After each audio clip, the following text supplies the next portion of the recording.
سورۃ الفاتحہ جو ہے یہ نماز کا رکن ہے. عبادہ بن صامت رضی اللہ عنہ سے روایت ہے کہ رسول اللہ صلی اللہ علیہ وسلم نے فرمایا جس شخص نے سورۃ فاتحہ نہیں پڑھی اس کی نماز ہی نہیں ہوئی. جس شخص نے سورۃ فاتحہ نہیں پڑھی اس کی نماز نہیں ہوئی. اور یہ صحیح بخاری کی روایت ہے. ایک اور روایت مسند احمد کی ہے. ابو ہریرہ رضی اللہ عنہ فرماتے ہیں کہ رسول اللہ صلی اللہ علیہ وسلم نے فرمایا ہر وہ نماز جس میں سورۃ فاتحہ نہ پڑھی جائے وہ ناقص ہے، ناقص ہے، ناقص ہے، مکمل نہیں. عربی کے الفاظ دیکھیے، کل صلاۃ لا یقرأ فیہا بفاتحۃ الکتاب فہی خداج فہی خداج فہی خداج غیر تمام، تمام نہیں، مکمل نہیں. امام کے علاوہ مقتدی کو بھی سورۃ فاتحہ پڑھنے کا حکم ہے.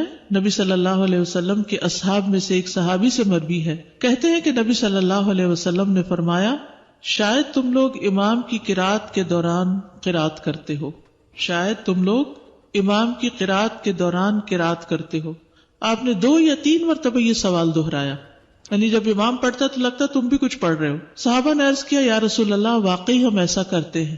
آپ صلی اللہ علیہ وسلم نے فرمایا پس ایسا نہ کیا کرو الا یہ کہ تم میں سے کوئی سورۃ فاتحہ پڑھے.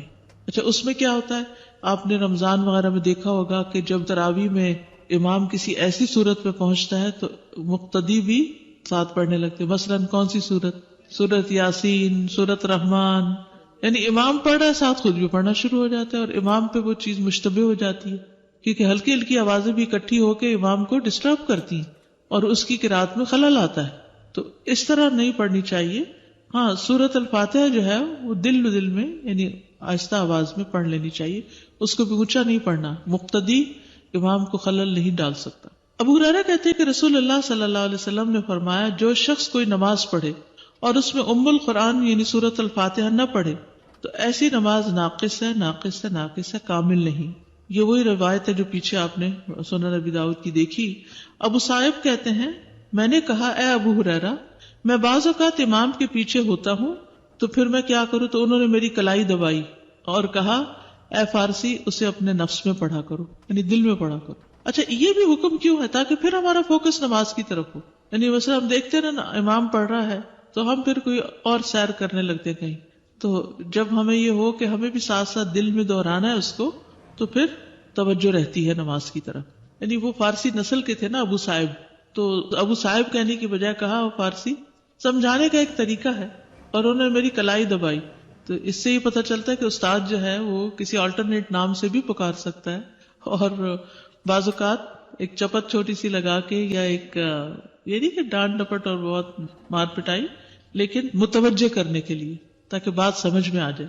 سورۃ فاتحہ قیام میں ہوگی، یعنی دعائے استفتاح کے بعد. یہ قیام ابھی چل رہا ہے جو ہم شروع کیا تھا نا قیام کا طریقہ. ابو ہریرہ رضی اللہ عنہ سے روایت ہے انہوں نے فرمایا ہر نماز میں قرات کرنی چاہیے.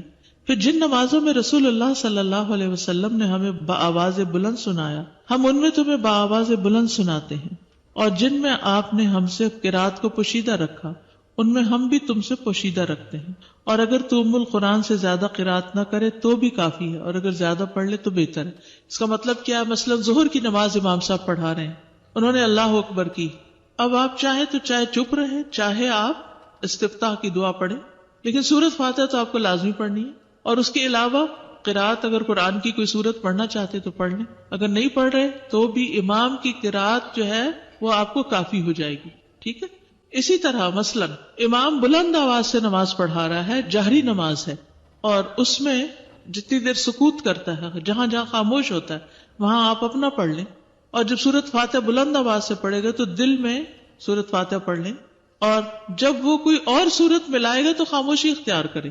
یعنی یہ نہیں کہ وہ سبح اسم ربک الاعلی پڑھ رہا ہے اور آپ ساتھ پڑھنا شروع کر دیں، یہ نہیں کریں. اس وقت آپ کیا کریں؟ خاموشی سے اس کو سنیں. اسی طرح اگر امام نماز پڑھا رہا ہے اور آپ پہنچے ہیں ذرا دیر سے تو سبحانک اللہ وغیرہ نہیں پڑھے، ڈائریکٹ سورۃ فاتحہ شروع کرے تاکہ آپ کی پوری ہو اور آپ امام کے ساتھ رکوع پہ جا سکیں. اگر آپ نے قرات کا کچھ حصہ نہیں پایا تو کوئی بات نہیں، پھر بھی آپ کی وہ رکعت پوری ہو جائے گی. سورۃ الفاتحہ کی اہمیت اور فضیلت بہت دفعہ آپ نے پہلے بھی پڑھی ہوگی، صرف یاد دہانی اس لیے کرا دیتے ہیں کہ انسان اگر سورۃ الفاتحہ پر بھی توجہ کر لے نماز میں تو باقی نماز میں خشوع آ جاتا ہے. آپ یہ تجربہ کر کے دیکھیے. اگر آپ نے سورۃ الفاتحہ کو کیچ کر لیا نا کہ اس کو غور سے توجہ سے ترجمے کے ساتھ پڑھ لیا، ترجمے کے ساتھ مرادی کے دل میں اس کا معنی دہرا رہے ہیں، تو آپ دیکھیں گے کہ آپ نماز میں ٹک جاتے ہیں، پھر نماز میں فوکس قائم ہو جاتا ہے. لیکن اگر شروع سے ہی دھیان نہیں جمع تو پھر بعد میں بھی دھیان جمانا مشکل ہوتا ہے. 7 مثانی کہا جاتا ہے سورۃ الفاتحہ کو. قرآن مجید میں آتا ہے وَلَقَدْ آتَيْنَاكَ سَبْعًا مِّنَ الْمَثَانِي وَالْقُرْآنَ الْعَظِيمِ، بلا شبہ یقیناً ہم نے آپ کو بار بار دہرائی جانے والی 7 آیتیں اور بہت عظمت والا قرآن عطا کیا ہے. یعنی سورۃ الفاتحہ جو ہے سب سے زیادہ قرآن کا حصہ ہم نماز میں اسی کو دہراتے ہیں، اور کوئی قرآن کا حصہ اتنا نہیں پڑھا جاتا جتنی ریپیٹیشن سورۃ الفاتحہ کی ہوتی ہے، نماز کے اندر بھی اور نماز کے علاوہ بھی. تو اسی لیے اس کو 7 من المثانی، دہرائی جانے والی 7 آیتیں.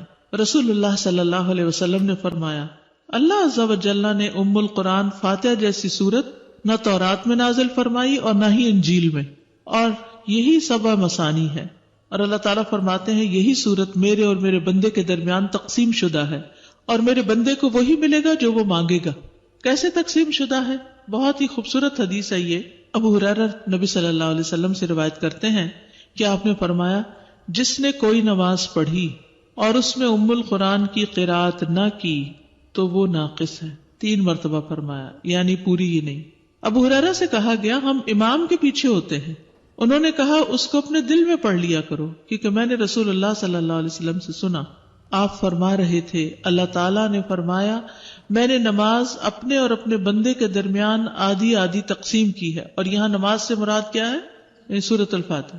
اور میرے بندے نے جو مانگا وہ اس کے لیے ہے. اور اگر اوور آل اس کو لے تو نماز میں کچھ حصہ اللہ سبحانہ وتعالیٰ کی تسبیح ہے، حمد ہے، اور کچھ حصہ دعا ہے. نماز کا مطلب کیا ہے؟ دعا. تو نماز میں یا ہم دعائیں مانگ رہے ہوتے ہیں یا اللہ کی تعریف بیان کر رہے ہوتے ہیں. ٹھیک ہے؟ تو بندہ جب اللہ کی تعریف کر چکتا ہے اور پھر اپنے لیے دعا کرتا ہے تو دعا قبول ہو جاتی ہے. جب بندہ الحمدللہ رب العالمین کہتا ہے تو اللہ تعالیٰ فرماتا ہے میرے بندے نے میری تعریف کی.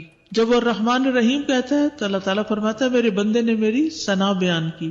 جب وہ مالک یوم الدین کہتا ہے تو اللہ تعالیٰ فرماتا ہے میرے بندے نے میری بزرگی بیان کی، یا فرماتا ہے میرے بندے نے اپنے معاملات میرے سپرد کر دیے. پھر جب وہ ایاک نعبد و ایاک نستعین کہتا ہے تو اللہ تعالیٰ فرماتا ہے یہ میرے اور میرے بندے کے درمیان ہے، اور میرے بندے نے جو مانگا وہ اس کا ہے. بندے اور اللہ کے درمیان کیسے بتائے گا آپ میں سے کوئی؟ نعبد کیا ہے تو اللہ کے لیے ہو گیا، اور نستعین ہمارے ہاں. تو یہ پرفیکٹ بیلنس ہے، درمیان میں آ کے ایک آیت میں دونوں کا حصہ، اور اوپر اللہ کی تعریف، اور آخر میں پھر اپنے لیے سب دعائیں.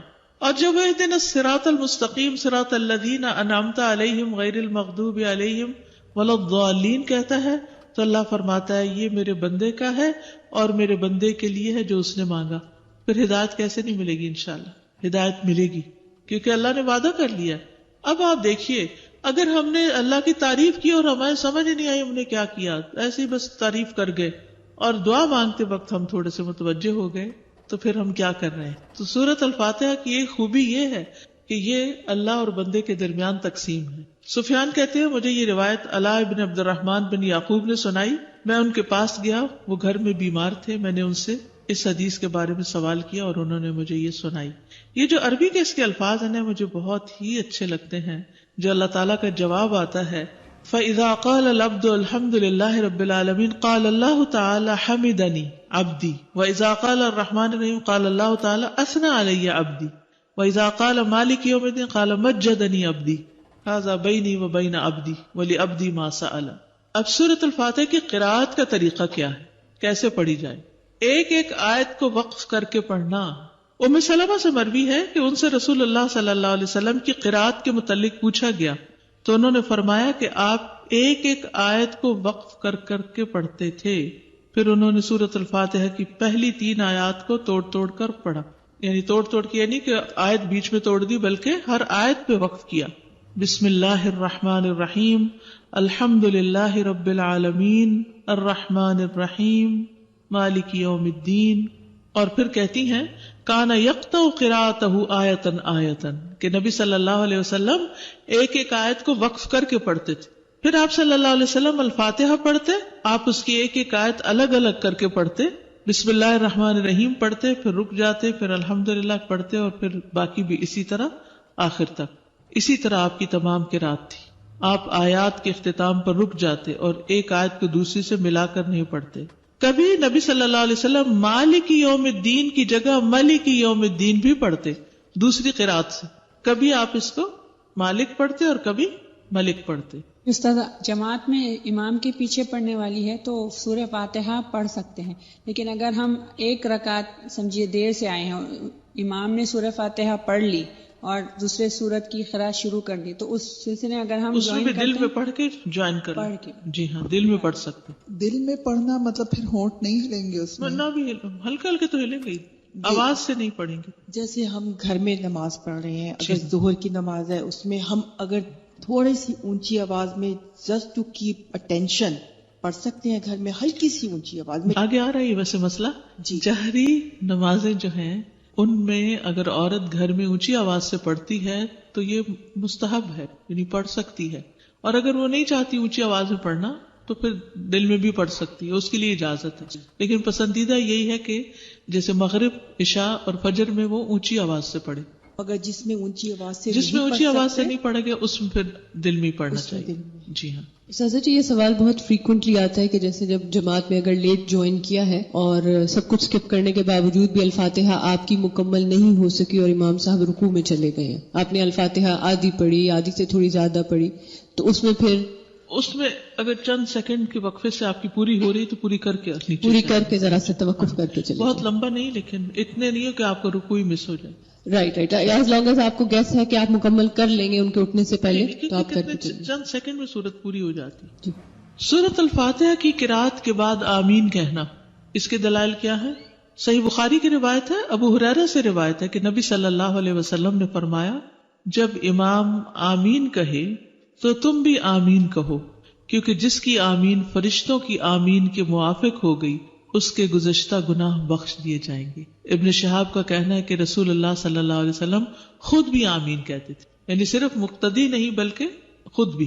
نبی صلی اللہ علیہ وسلم کا بلند آواز سے آمین کہنا، وائل بن حجر کہتے ہیں رسول اللہ صلی اللہ علیہ وسلم جب ولضالین پڑھتے تو آمین کہتے اور اس کے ساتھ اپنی آواز بلند کرتے. رسول اللہ صلی اللہ علیہ وسلم جب ام القرآن سورۃ الفاتحہ کی قرات سے فارغ ہوتے تو آواز کو بلند کرتے ہوئے آمین کہتے. السلسلہ صحیحہ کی روایت ہے، اور پچھلی جو تھی سنن ابی داؤد کی اور اس سے پچھلی بخاری کی. آسمان پر فرشتوں کا آمین کہنا، یاد رکھیے جب آپ عبادت کر رہے ہوتے ہیں تو آپ کا ایک تعلق جو ہے وہ آسمان والوں سے بھی ہو جاتا ہے. ابو ہریرہ رضی اللہ عنہ سے روایت ہے کہ رسول اللہ صلی اللہ علیہ وسلم نے فرمایا جب تم میں سے کوئی آمین کہتا ہے تو آسمان پر فرشتے بھی آمین کہتے ہیں. اگر دونوں کی آمین ایک دوسرے سے مل جائے تو اس نمازی کے تمام گناہ بخش دیے جاتے ہیں. یعنی اتنا فائدہ ہے. آمین بھی ایک طرح سے دعا ہی ہے. آمین کا معنی کیا ہے؟ اللہم استجب، اے اللہ قبول کر لے جو دعا ہم نے کی ہے. یعنی امام آمین کہہ رہا ہوتا ہے، فرشتے آمین کہہ رہے ہوتے ہیں، مقتدی آمین کہہ رہے ہوتے ہیں. سب مل کے کیا چاہتے ہیں کہ جو ہم نے مانگا ہے وہ ہمیں مل جائے. اگر انسان اس وقت تصور ہی کر لے نا کہ اس وقت فرشتے بھی آمین کہہ رہے ہیں اور امام بھی اور سارے مقتدی بھی اور میں چپ کر کے کھڑا ہوں تو سب سے الگ ہو گیا. ابو ہریرہ سے روایت ہے کہ رسول اللہ صلی اللہ علیہ وسلم نے فرمایا جب تم میں سے کوئی آمین کہتا ہے تو آسمان پر فرشتے بھی آمین کہتے ہیں. اگر دونوں کی آمین ایک دوسرے سے مل جائے تو اس نمازی کے تمام گناہ بخش دیے جاتے ہیں. صحابہ کا جہری نمازوں میں اونچی آمین کہنا، جہری کا مطلب ہوتا ہے جو لاؤڈ پڑھی جاتی. امام کا بآواز بلند آمین کہنا. عطا رحمہ اللہ بیان کرتے کہ آمین ایک دعا ہے. ابن زبیر رضی اللہ عنہما اور ان کے مقتدیوں نے اتنی زور سے آمین کہی کہ مسجد گونج اٹھی. اور اب بھی ہم نے جمعے وغیرہ کو سنا ہوگا کہ کس طرح پوری مسجد میں آواز گونج جاتی. ابو ہریرہ اپنے امام کو کہا کرتے تھے کہ مجھے آمین سے محروم نہ کرنا. اگر مل کے کہہ رہی تو کوئی حرج نہیں. جی نافع کہتے ہیں کہ ابن عمر رضی اللہ عنہما آمین کہنے کو کسی صورت نہیں چھوڑتے تھے بلکہ دوسروں کو بھی اس کے متعلق ترغیب دیا کرتے تھے. اور میں نے آمین کے متعلق ان سے اچھے کلمات سنے. بلکہ اس کے اوپر ایک حدیث بھی ہے، اس وقت میرے سامنے نہیں، کہ جس میں کوئی صحابی روایت کرتے ہیں کہ انہوں نے صف میں پیچھے سے آمین کی آواز سنی کسی خاتون کی. اچھا، لیکن اس میں جلد بازی نہیں کرنی. امام آمین کہے تو پھر آمین کہنی ہے آپ نے. نبی صلی اللہ علیہ وسلم نے فرمایا جب امام آمین کہے تو تم بھی آمین کہو، کیونکہ جس کی آمین فرشتوں کی آمین کے ساتھ مل گئی اس کے پچھلے تمام گناہ بخش دیے جائیں. جی ساتھ ہی کہیں گے نا، امام آمین کہے تو یعنی یہ نہیں کہ اس سے پہلے ہی جی ابھی ان کا دعا لین نہیں ہوتا تو لوگ آمین کہہ دیتے ہیں. یہ نہیں ہونا چاہیے. اصل میں کسی بھی چیز کو جب ایگو کا مسئلہ بنا لیا جاتا ہے نا تو مسئلہ کبھی حل نہیں ہوتا. اگر ایگو کا مسئلہ نہ ہو، دلائل سامنے ہو، تو انسان کہتا ہے یہ چیز بہتر ہے میرے لیے، میں یہ لے لیتا ہوں. جیسے بازار آپ کچھ چیز لینے کے لیے جاتے ہیں، ایک چیز لیتے ہیں اور تھوڑا آگے جاتے ہیں اس سے بہتر نظر آتی ہے، تو آپ کیا یہ نہیں کرتے کہ پچھلی والی واپس کر دیتے ہیں وہیں کھڑے کھڑے، اور جو دوسری والی ہے وہ گھر لے آتے ہیں، کیونکہ آپ کو دوسری زیادہ کنوینئنٹ، زیادہ بہتر، زیادہ فائدے کی، زیادہ دیر پا لگ رہی. زندگی کے ہر معاملے میں ہم یہی کچھ کرتے ہیں، لیکن دین کے معاملے میں ریجڈیٹی اور ایگوئسٹک اپروچ جو ہے اس کی وجہ سے ہم مسئلے سالو نہیں کرنے چاہتے. آمین کی اہمیت. آمین کہنے پر فرشتے تو جواب دیتے ہی ہیں، آمین کہنے پر اللہ کا جواب دینا. صحیح مسلم کی روایت ہے، ابو موسیٰ رضی اللہ عنہ نے کہا کیا تم نہیں جانتے کہ تمہیں اپنی نماز میں کیسے کہنا چاہیے؟ رسول اللہ صلی اللہ علیہ وسلم نے ہمیں خطبہ دیا، آپ نے ہمارے لیے ہمارا طریقہ واضح کیا اور ہماری نماز ہمیں سکھائی. آپ نے فرمایا جب تم نماز پڑھو تو اپنی صفوں کو سیدھا کرو، پھر تم میں سے ایک شخص تمہاری امامت کرائے، جب وہ تکبیر کہے تو تم تکبیر کہو، اور جب وہ غیر المغضوب علیہم ولا الضالین کہے تو تم آمین کہو، اللہ تمہاری دعاؤں کا جواب دے گا. یہ آپ دیکھیے اوپر عربی کے الفاظ، صحیح مسلم کے ساتھ کیا لکھا ہوا ہے؟ یجبکم اللہ، اللہ تمہیں جواب دے گا، یعنی جو تم نے دعا مانگی وہ قبول ہوگی، اس کا جواب ملے گا تمہیں. اور پھر آپ دیکھیے کہ یہ جو سورۃ الفاتحہ میں ہم خاص طور پر دعا مانگتے ہیں، اس میں ہم ہدایت کی دعا مانگ رہے ہوتے ہیں. اچھا، یہ ہدایت صرف دینی ہدایت نہیں ہوتی، کیونکہ ہم سمجھتے ہیں ہدایت سے مراد دین اسلام کے راستے پہ چل پڑنا، ٹھیک ہے، لیکن ہمیں کیا دنیاوی معاملات میں اللہ تعالیٰ کی رہنمائی کی ضرورت نہیں ہوتی ہے نا؟ مثلا جیسے استخارہ کرتے ہیں تو استخارے میں بھی ہم کیا کہتے ہیں کہ یا اللہ جس چیز میں خیر و بھلائی ہے وہ ہمارے لیے ہو جائے، ٹھیک ہے، ہر چیز میں. تو ہم کچھ چیزیں جو بڑی اہم ہوتی ہیں ان کے لیے تو استخارہ کرتے ہیں، لیکن کچھ چیزیں جو چھوٹی چھوٹی ساتھ ساتھ چل رہی ہوتی ہیں، انسان کو اپنی زندگی میں ہر لمحہ کچھ نہ کچھ ڈیسیژن بنانے پڑتے ہیں. مثلا کورس کو جوائن کرنا تو ایک بڑا فیصلہ ہوگا، لیکن اس کے علاوہ بھی جیسے یہاں سے جب چھٹی ہوگی تو گھر جاتے ہوئے ہو سکتا ہے جب آپ گاڑی موڑیں یہاں سے تو آپ سوچیں اچھا پہلے میں گروسری کر لوں یا پہلے میں فلاں بیمار کی عادت کر لوں یا گاڑی سیدھی چلی جاؤں. ڈیسیژن لینا نا، آپ نے ہدایت چاہیے نا، اس میں کیا چیز بہتر ہے. آپ دیکھتے ہیں اچھا اگر میں گروسری پہ چلی گئی تو میری عصر کی نماز جائے گی مثلا، تو آپ کیا کہتے ہیں؟ میرا خیال ہے مجھے گھر ہی چلنا چاہیے. پھر آپ کہتے نہیں میں فلاں جگہ جاتی ہوں، مسجد بھی قریب ہے تو نماز پڑھ کے گھر چلی جاؤں گی، ٹھیک ہے. اب آپ ایک کے بعد ایک چیز اپنے دل میں ڈیسائیڈ کر رہے ہوتے ہیں. آپ کی آخرت کے اعتبار سے سب سے بہتر آپشن کون سی ہے؟ بعض اوقات انسان اس میں کنفیوز ہو جاتا ہے، خود فیصلہ نہیں کر پاتا. تو یہاں بھی آپ کو رہنمائی چاہیے ہوتی ہے کہ یا اللہ ادھر جاؤں یا ادھر جاؤں.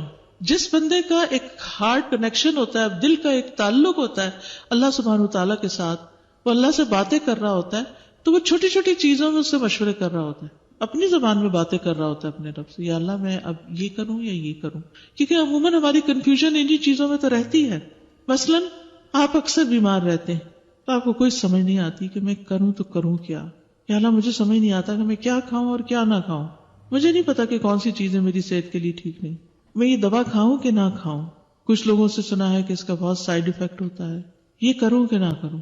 فلاں نے بلایا ہے جاؤں کہ نہ جاؤں. یہ چھوٹی چھوٹی باتیں جن میں اکثر ہم ڈیسیژن نہیں لے پاتے جس کی وجہ سے بہت سا ٹائم بھی ویسٹ کرتے ہیں، انرجی ویسٹ کرتے ہیں، اور بعض اوقات غلط فیصلوں کی بنا پر جو غلط کانسیکوینسز اس کے آتے ہیں وہ بھگتنے میں اور بڑے مسئلوں کا شکار ہوتے ہیں. ان سب چیزوں میں ہمیں ایک نماز سے دوسری نماز کے بیچ میں جتنے بھی ہمارے کام ہیں ہم سب میں ہمیں ہدایت چاہیے کہ ہم بہتر فیصلے کریں، کیونکہ ہر فیصلے کا، ہر کام کا ایک نتیجہ نکلنے والا ہے. کچھ تو دو صحیح کے درمیان چوائس ہوتی ہے نا، اور کچھ صحیح اور غلط کے بیچ میں چوائس ہوتی ہے جس غلط کا آپ کو پتہ ہی نہیں ہوتا یہ غلط بھی ہے. کچھ بہتر اور زیادہ بہتر میں چوائس ہوتی ہے. تو ایسے میں انسان جب اپنا معاملہ اللہ کے سپرد کرتا ہے کہ اللہ آپ میری رہنمائی فرمائیں، آپ مجھے ہدایت دیں. ہدایت ہے کیا؟ مجھے راہ دکھائیں، میرا سینہ کھول دیں، مجھے سمجھا دیں بات کو. تو آپ دیکھیں گے کہ نماز میں بھی اطمینان ہوگا، اور ایک نماز سے دوسری نماز کے بیچ میں جو کام کیا اس میں بھی بڑا اطمینان ہوگا. بعض اوقات کوئی شخص آپ سے مشورہ مانگتا ہے، آپ بہت صاحب علم ہونے کے باوجود بھی ضروری نہیں کہ دوسرے کو صحیح بات بتا سکیں، اس میں غلطی کا امکان ہے. لیکن امانت کا تقاضا کیا ہے کہ آپ میکسیمم کوشش کے ساتھ دوسرے کو صحیح بات بتائیں، چاہے اس کو اچھی نہ بھی لگے پھر بھی بتا دیں. تو اس سے کیا فائدہ ہوگا؟ آپ کا اجر محفوظ ہو جائے گا، آپ غلطی سے بچ جائیں گے، آپ امانت کا حق ادا کر دیں گے. تو ان ساری چیزوں میں ہمیں ہدایت چاہیے ہوتی ہے. تو اس کے لیے ہمیں اللہ سے ہر نماز میں مدد چاہیے، کیونکہ آپ سوچ رہے ہوں گے کہ ہر رکعت میں سورۃ فاتحہ، ہر رکعت میں سورۃ فاتحہ، ہر نماز میں سورۃ فاتحہ، اور نماز ہوتی نہیں سورۃ فاتحہ کے بغیر. اتنی امپورٹنٹ چیز. تو اس کی کوئی وجہ ہے، ایسے ہی بے وجہ یہ نماز نہیں بنا دی گئی. ٹھیک ہے نا؟ یعنی یہ نماز کا طریقہ ہیپیزٹ چیزیں اکٹھی کر کے ایک نماز نہیں بن گئی. یہ تو تمام انبیاء کو دی گئی تھی، اور یہ تو نبی صلی اللہ علیہ وسلم کو معراج پہ جب تشریف لے گئے تھے اس وقت تحفہ دیا گیا تھا. اور یہ بیسٹ عبادت ہے، عبادت کا سب سے بہترین طریقہ جو قولی بھی ہے اور فعلی بھی ہے، جس میں ایکشنز بھی ہے اور اس میں اسپیچ بھی ہے. یہود کا آمین سے حسد کرنا، نبی صلی اللہ علیہ وسلم نے فرمایا یہود نے کسی وجہ سے تم سے اتنا حسد نہیں کیا جتنا سلام اور آمین کی وجہ سے کی. اور یہ دونوں ہی چیزیں بڑی مشکل ہیں. ہم اپنے بچوں کو سلام نہیں سکھاتے. کیوں نہیں سکھاتے؟ کیونکہ ہم خود نہیں کرتے، اور یہ اپنی غلطی ہوتی.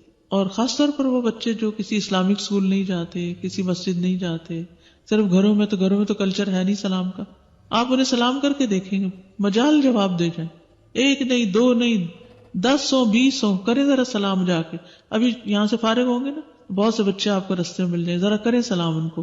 اگر کوئی بچہ جواب دے جائے تو وہ آپ کو پہچانتے ہی نہیں، وہ کیوں سلام کریں؟ حالانکہ سلام جنت میں لے جانے والے کاموں میں سے ہے. تم مومن نہیں ہو سکتے جب تک محبت نہ کرو، اور محبت ہو نہیں سکتی جب تک کہ آپس میں سلام نہ کرو.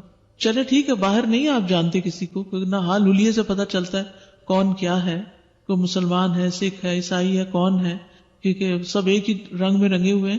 تو مسجد کے اندر تو ظاہر نماز کے صف میں وہی کھڑا ہے جو مسلمان ہے، کسی اسلامک کلاس میں تو وہی جا رہا ہے جو مسلمان ہے. تو اگر اس وقت بھی سلام نہیں کرتے ایک دوسرے کو تو پھر کیا کرتے ہیں؟ تو یہ دو چیزیں جو ہیں یہ بہت، جس طرح کہتے ہیں نا میجک ورڈز، تو ان کو اس سے تشبیہ تو نہیں دینی چاہیے، لیکن گولڈن ورڈز کہہ لیں کہ جس میں فائدہ ہی فائدہ ہے. آپ صلی اللہ علیہ وسلم نے کیا فرمایا تھا؟ افشوا السلام بینکم. دیکھیں سلامتی کی دعا ہے نا، تم سلامت رہو. پہلے زمانے میں تو بزرگ جو تھے وہ اردو میں بھی سلام کرتے تھے، تم سلامت رہو، اور بہت قریب لے آتا ہے، تکلفات ختم ہو جاتے. السلام علیکم ورحمۃ اللہ وبرکاتہ. استاذ میرا سوال ہے، کل ہمیں ایک سینیریو پیش آ گیا تھا، جمعے کی نماز تھی تو اوپر لیڈیز کا مائک وغیرہ بند ہو گیا. تو 3 گروپ ہو گئے، ایک وہ جنہوں نے نماز امام کے ساتھ نہیں پڑھی، ایک وہ گروپ جنہوں نے نماز ان کے اشارے دیکھ دیکھ کے پڑھی، ایک وہ جنہوں نے نہیں پڑھی اپنی نماز پڑھ لی، اور ایک وہ جو اشارے دیکھ رہے تھے لیکن انہوں نے اپنی جہری جماعت شروع کر دی. تو کون سا؟ ساری ٹھیک ہے، کیونکہ اس وقت جو بھی جس نے ڈیسیژن لیا تو خطبہ کہاں سے سنا، تو کسی نے بھیجا ہی نہیں میسج، ان کو آگے نہیں پہنچایا. لاہور تو اپنی ظہر پڑھ لیتے، پھر ظہر پڑھنی چاہیے تھی. کسی نے ظہر پڑھی اور کسی نے کچھ کیا. استاذہ میرا یہ ہے کہ ابھی جو سورہ فاتحہ ہم لوگ پڑھ رہے تھے اس میں جو حدیث ہم نے پڑھی کہ اللہ اور بندے میں تقسیم اللہ تعالیٰ نے وہ صورت، مجھے سوچ کے اس قدر ڈر لگ رہا ہے کہ انفرادی طور پہ اجتماعی طور پہ اس کا مطلب ہے کہ ہم مسلمانوں کی نماز ہی صحیح نہیں ہے. دیکھیں ہم کہہ اہدنا الصراط المستقیم، تو اگر میں یا اور باقی مسلمان سیدھے راستے کی طرف ہیں ہی نہیں، جبکہ اللہ تعالیٰ نے کہا تم مجھ سے مانگ رہے ہو اور میں تمہیں دے رہا ہوں، رائٹ. اور پھر یہ کہ ہم یہود و نصارہ کی پیروی نہ کریں، رائٹ، لیکن ہم لوگ تو اسی راستے کی طرف جا رہے ہیں. تو اس کا مطلب ہے ہماری تو نماز مین، جو میں اس وقت مستقل یہی سوچ رہی ہوں کہ ہماری تو سورہ فاتحہ میں وہ روح ہی نہیں ہے، وہ دعا ہی نہیں ہے. اصل بات یہ نا، وہ حدیث جو میں ہر ہفتے کوٹ کرتی ہوں اور ہر لیکچر میں کوٹ کرتی ہوں، جس کی نماز صحیح ہوگی اس کا سب کچھ ٹھیک ہو گیا، باقی چیزیں خود بخود ٹھیک ہونے لگیں گی. استاذہ ایک کوشچن ہمیشہ مجھے کنفیوز کرتا ہے، جیسے جب سورہ فاتحہ پڑھتے باقی سب چیزیں ہم نے امام کے پیچھے رہنا ہے، بعد میں کرنا ہے، تو کیا سورہ فاتحہ ان کے ساتھ ساتھ پڑھنا ہے تبھی تو ہم آمین دل میں پڑھتے ہیں ساتھ ساتھ. اور الحمدللہ سمجھ میں آیا کہ مقتدی کو جہر نہیں کرنا چاہیے، قرأت ہو رہی ہے تو اس کا نقصان اور ڈسٹرب ہوگا وغیرہ وغیرہ، لیکن جیسے عام زندگی میں جب تکبیر ہوتی ہے اور بہت سے لوگ ہیں تو دھیمی دھیمی آواز سے مجھے تکبیرات آپ کی ہوتی ہے سبجیکٹ چینج ہونے کا وغیرہ، تو ہم بھی کہنے لگتے ہیں اللہ اکبر لا الہ الا اللہ قدرتی طور پہ جیسے ساتھ، تو یہ بھی غلط ہے یہاں نہیں. اگر کوئی فوکس کی بات نہیں ہے تو خیر ہے، کوئی نہیں، اس میں اتنی بڑی بات نہیں کہہ سکتے.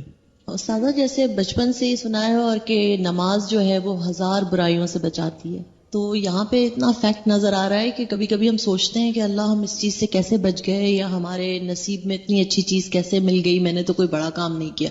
مگر جب ہم نماز کے عادی ہوتے ہیں اور آئی تھنک لاشعوری طور پہ بھی جب ہم الحمد اتنی کثرت سے بچپن سے پڑھ رہے ہوتے ہیں، تو اللہ تعالیٰ ہمیں ایسی ایسی جگہوں سے نوازتا بھی ہے اور ایسی ایسی جگہوں سے بچاتا ہے کہ کبھی کبھی ایسا لگتا ہے کہ کوئی بیک اپ ہے آل دا ٹائم آپ کے ساتھ، کانسٹنٹ آپ کو واچ کر رہا ہے اور آپ کو مطلب صحیح رستے پہ لے جا رہا ہے. تو اس کی برکتیں بہت فیل ہوتی ہیں نماز میں، اور پھر اب جب اس طریقے سے سوچ کے اور پڑھیں گے تو انشاءاللہ تعالی مزید گائیڈنس کی فیلنگ آئے گی. لوگ چاہتے ہیں کہ کوئی ان کو ٹپ بتا دی جائے کہ بس ایک گولی وہ کھائیں اور خشوع شروع ہو جائے. آپ نے دیکھا ہوگا اب تک جتنی بھی چیزیں ہیں اگر ان کو صحیح طور پر کر لیا جائے، وضو سے لے کر اور قبلے کا رخ صحیح ہو، اور اگر مسا کیا تو صحیح طور پر کیا ہو، اگر کھڑے ہیں تو سطر صحیح ہو اور سمجھ کے پڑھیں، تو بھلا کیسے خشوع نہیں آئے گا.